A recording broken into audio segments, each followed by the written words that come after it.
Allah ma'as sabirin ve la taqulu limen yuqtalu fi sabilillah.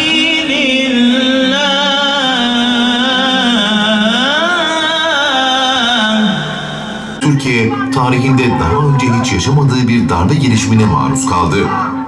Askeri yapılar içinde konuşlanmış FETÖ üyesi bir grup hain kendi halkına silah doğrulttu.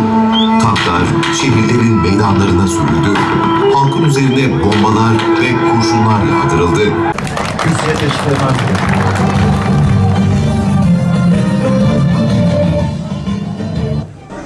Yapılan planlara göre darbeyi gerçekleştirecek, milleti sindirecek ve milletin seçtiği kişileri görevlerinden alıp ülkenin yönetimine el koymayı ve kendilerine sahip olanların istekleri doğrultusunda ülke yönetimine devam edeceklerdi.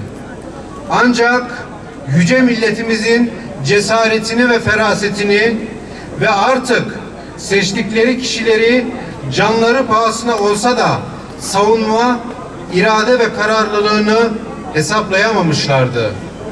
Hesap edemedikleri bir şey daha vardı.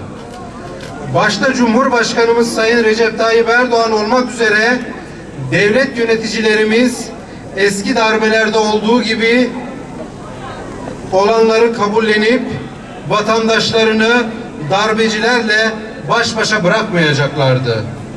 Sayın Cumhurbaşkanımızın dirayeti, hükümetimizin demokrasiye sahip çıkmadaki tereddütsüz kararlılığı sayesinde darbe girişiminde bulunan bu ihanet çetesi kısa zamanda püskürtülmüş, darbeciler müstahak oldukları cezalara çarptırılmak üzere adalete teslim edilmişlerdir.